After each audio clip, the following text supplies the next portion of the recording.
The desert stretched endless, a sea of gold and ash beneath a pitiless sky. Heat rippled from the sand and waves, bending the horizon until earth and sky seemed stitched together by fire. A lone figure moved against it, broad-shouldered, back bowed by years not measured in calendars but in scars. He rode a black horse whose hide glistened like coal, each step slow but steady, hooves sinking into soft dunes. Neither man nor beast belonged to this place, yet both had learned to endure it. The veteran's face was carved by weather and memory, his beard threaded with gray though his eyes held something sharper, a watchfulness that never slept.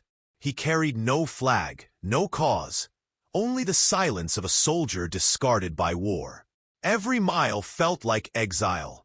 Still, he rode because stopping would mean surrendering to the ghosts that trailed him like shadows. The horse's breath rose in puffs, the only sound in that vast stillness besides the faint rasp of wind. It was the horse that caught the first sign. Ears pricked, nostrils flared. He halted with a snort. The veteran followed the gaze and saw a sliver of color half buried in sand. At first it seemed only refuse, a scrap of cloth caught by chance. But as he drew nearer, the shape resolved into something human. An arm sprawled, fingers clawing faintly at nothing. His stomach tightened. He swung from the saddle and crouched, the sand hot enough to scorch through his trousers. A woman lay collapsed, her ranger's jacket torn and stiff with dust. Her lips were cracked, her skin sunburned raw. Her breath so shallow he had to hold still to notice them. Dried blood darkened the edge of her sleeve, and near her boot heel the sand was churned, as though she had crawled and finally collapsed where the desert refused to carry her further. The veteran's hand hovered. He had learned to measure danger before mercy, but here no ambush waited, only the frailty of a body surrendering. He pressed his fingers to her throat. A pulse, faint as a moth's wing, answered. He let out a slow breath he hadn't realized he was holding. The black horse lowered his head, blowing softly against her tangled hair as if urging a decision. The veteran's jaw tightened. He had walked away before, from comrades beyond saving, from villages he could not protect. Each memory was a stone in the pack he carried inside his chest. To stay meant safety. To leave meant another ghost whispering through his nights. His palm rested against the horse's shoulder, feeling the steady strength there, and he made his choice without words. Carefully, he slid his arms beneath her, lifting her with the ease of a man who had carried too many broken bodies from fields less forgiving than this. She stirred faintly, a dry murmur slipping past cracked lips, but no words took shape.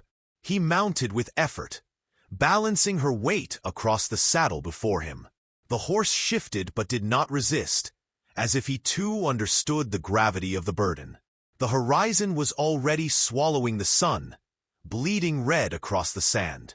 Night would fall fast, bringing with it a cold that gnawed deeper than the heat. The veteran glanced once at the churned tracks scattered near where she had fallen, signs of struggle, of pursuit. Questions burned at the edges of his mind, but they could wait. Survival could not. He tugged the reins, and the black horse stepped forward, carrying all three into the deepening dusk. The desert closed behind them, erasing their trail as though what had been found there was never meant to be seen. Yet the weight in the veteran's arms told him otherwise. Something had begun that could not be buried in sand. He straightened his back, eyes fixed on the darkening path ahead. The silence pressed close, heavy with secrets, and he knew this night would not end in peace. The canyon took them in as night deepened, its walls rising like dark sentinels against a sky scattered with brittle stars. The veteran guided his horse to a hollow where stone cut the wind, where shadows pooled thick and the air carried the faint smell of sage. He dismounted with a groan, his body stiff from miles of silence, and eased the ranger down from the saddle. She was light, far too light, her frame trembling even in unconsciousness. He laid her near the embers of an old fire pit, his hands working with a soldier's economy, flint striking, sparks catching, flame breathing to life. Soon a small fire crackled, painting her face in restless orange. He studied her in the shifting glow. The jacket, though caked with grit, bore insignia that marked her not as an ordinary wanderer, but a sworn protector of the frontier. Her hair, dark with dust, clung to her forehead. Her eyes, though closed, seemed to twitch beneath lids as if caught in restless memory. He wondered what vow had driven her into this wilderness, what force had nearly ended her. His own vows had long turned to ash, but here was a woman still bound by hers. Her breathing hitched. She stirred, a weak sound slipping past cracked lips. He held a flask to her mouth, tilting carefully. Water spilled against her tongue, and she coughed, choking, then drank greedily before falling back, eyes fluttering half open. They were gray, storm-colored, and though dulled by fever they fixed on him with the wary defiance of someone who had never been taught to trust easily. "You're safe," he murmured, though the word felt fragile in his throat. Her voice rasped, the syllables broken. Ambush they knew waiting. Each word cost her effort, but the urgency in them was unmistakable. The veteran leaned closer, hearing in her tone more than survival. She had been hunted, left for dead, and whoever wanted her silenced might not be far. The fire popped, sparks spiraling upward like a warning. His fingers curled around the rifle that rested across his knees. An instinct older than reason. The black horse shifted nearby, hooves stamping restlessly against stone. The animal's unease mirrored his own. He remembered too well the rhythm of pursuit. Shadows following until a man's back ached from glancing over his shoulder. Tonight the desert held more than silence. It held eyes. The ranger's lids fluttered again. "Name's Alara," she whispered, her breath catching. "They won't stop." The words trailed into weakness, but her meaning struck hard. Whoever she had crossed, their reach stretched wider than the dunes. He watched her sink back into restless slumber, caught between worlds. Her presence complicated the exile he had chosen for himself. Alone, he could vanish into the wilderness and answer to no one. With her, the desert became a battlefield again, one where retreat was impossible. He rubbed a hand over his face, the lines there deepening with the weight of decision. The firelight flickered across the canyon wall, casting long shadows that twisted like specters. He listened, every nerve taut. The wind shifted, carrying with it faint echoes not born of nature. Distant hooves, the metallic clink of gear. His jaw tightened. The hunters were closer than he had feared. He poured a final sip of water against Alara's lips, then banked the fire low until it was no more than a glow. The black horse raised his head, ears pricked, nostrils flaring. The veteran placed a hand on the rifle, every muscle stilled. Outside, footsteps scraped stone, deliberate and unhurried. They had found the trail. The canyon shadows thickened, and he realized this night was no shelter at all, but the beginning of another fight. The veteran rose into the dark with the silence of old training, rifle steady in his grip. The canyon's walls funneled every sound, and he caught the echo of men moving with the confidence of those who thought themselves hunters. Firelight barely licked the ground now. The camp swallowed in shadow, but the black horse stood rigid, ears pinned, breath huffing sharp as warning. He glanced at Alara, her face pale, eyes half-lidded. Yet even in weakness her hand twitched toward the pistol still holstered at her hip. She was a fighter to her core, and some part of him respected the stubborn fire that refused to die. The first figure appeared at the edge of the hollow, a shape cut against the stars. The veteran did not wait for words. His shot cracked, ricocheting through stone, and the man dropped without a cry, dust rising where he fell. Shouts followed, boots scraping, rifles cocking. The canyon erupted with the chaos of men who had thought victory certain. He felt the old rhythm return, not sought but remembered, every breath measured, every squeeze of the trigger carrying the finality of judgment. Ilara forced herself upright, one arm braced against the ground. Her voice, though raw, carried clear. 2 more, left ridge. The veteran shifted, trusting her eyes even if her body wavered. He fired again, the muzzle flash splitting the night, and another enemy toppled.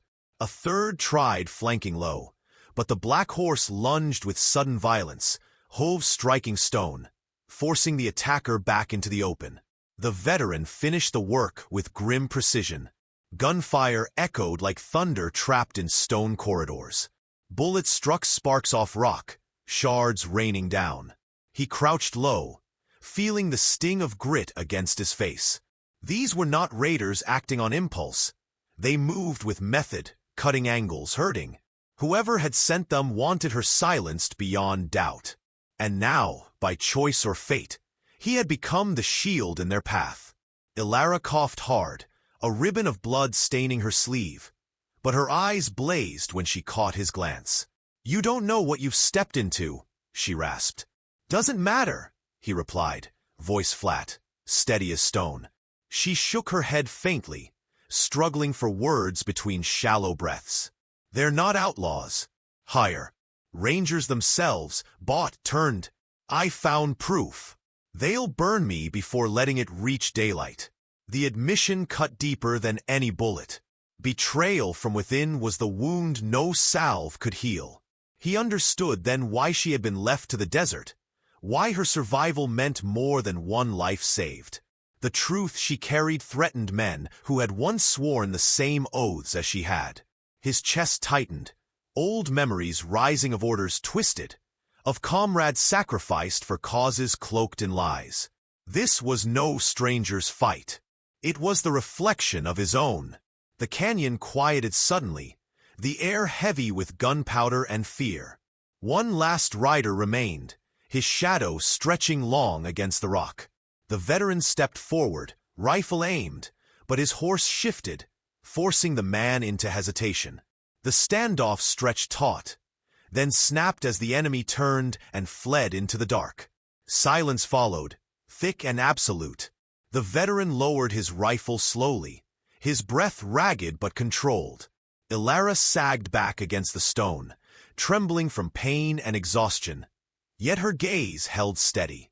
In the faint wash of starlight her eyes met his, gratitude tempered by the knowledge that what awaited beyond this canyon was larger than either of them alone. He knelt beside her, checking the bandage that already bled through. She winced but did not flinch, her voice a whisper carried on the cool dawn wind. "If you walk away now, they'll still win." He looked past her to the horizon where the first streaks of red dawn bled into sky. The desert no longer seemed endless, but charged with purpose. He had fought to keep her alive through the night. Now he would have to decide whether that fight ended here, or whether it was only the beginning. The sun lifted slow and merciless over the desert, its light spilling across stone and sand as though revealing every scar the night had carved. The canyon floor lay strewn with silence, broken only by the restless pawing of the black horse. The veteran crouched beside Ilara, his rough hands steady as he retied the bandage on her arm. She had lost blood, but her pulse was stronger now, her breaths more even. Strength clung to her stubbornly, as if her body refused to yield even when reason said it should. Her eyes opened, gray and sharp despite the exhaustion clouding them. "You could leave me," she murmured, voice little more than a rasp. "No one would fault you." He didn't answer at once. His gaze shifted to the horizon, where the desert stretched in endless waves of heat. For years he had walked alone, cutting ties so cleanly that the ghosts of his past could not follow. But the choice he had made last night, to lift her from the sand, to fight beside her, had already undone that solitude. Walking away now would not erase it. He met her eyes and said quietly, "I've left too many behind already." Something unspoken passed between them, a recognition deeper than trust. Both had been betrayed by those who once wore the same badge of honor. Both bore wounds that never fully healed. Yet here, in the desolation, they had found in each other a reason to keep breathing. Ilara drew a trembling breath. If I reach town, I can put this evidence in the right hands. But the men who came last night, they weren't the last. Someone higher sent them. She swallowed hard, the truth cutting through her weakness. If they know I'm still alive, they'll keep coming. The veteran rose, pacing a short line in the dust, the rifle cradled loosely in his arms. He weighed her words against the memories pressing at his skull. Commanders who had gambled with lives, comrades turned cold under false banners. He knew too well that corruption spread quiet, like rot beneath bark, until the whole tree collapsed. Protecting her was more than duty now. It was a chance at redemption he had not sought but could no longer ignore. The black horse stepped forward, pressing its head against his shoulder, a silent urging. The veteran's hand brushed the coarse mane, steadying himself. He turned back to Ilara, and in that moment his decision crystallized. "Then we ride together," he said. "No more running." Her lips curved faintly, the smallest ghost of a smile. She tried to rise, faltered, then leaned on his arm until she found her balance. The fire in her eyes burned brighter than her frailty, and he recognized it as the same fire that had once carried him through battlefields far from here. They mounted carefully, Ilara supported against him, her body still fragile but her will unbent. The black horse shifted beneath their weight, then set off with a deliberate stride, hooves striking rhythm into the waking desert. Behind them, the canyon walls faded into distance, carrying the shadows of the fallen. Ahead stretched the uncertain road, shimmering with heat and danger, yet also with promise. The veteran tightened his arm around her to keep her steady, his jaw firm, eyes fixed on the horizon. For the first time in years, he was not riding away from something but toward it. The desert no longer felt like exile. It felt like a passage, harsh and demanding, yet leading somewhere he had not dared to imagine. Toward truth, toward justice, perhaps even toward the possibility of belonging again. Ilara closed her eyes briefly, her head resting against him, and whispered words that settled deep in his chest. "You gave me back my fight." He said nothing in reply, but the set of his shoulders, the steadiness of his grip, and the unyielding stride of the black horse spoke enough.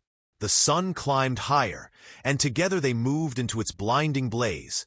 Two broken souls bound now by a purpose greater than survival.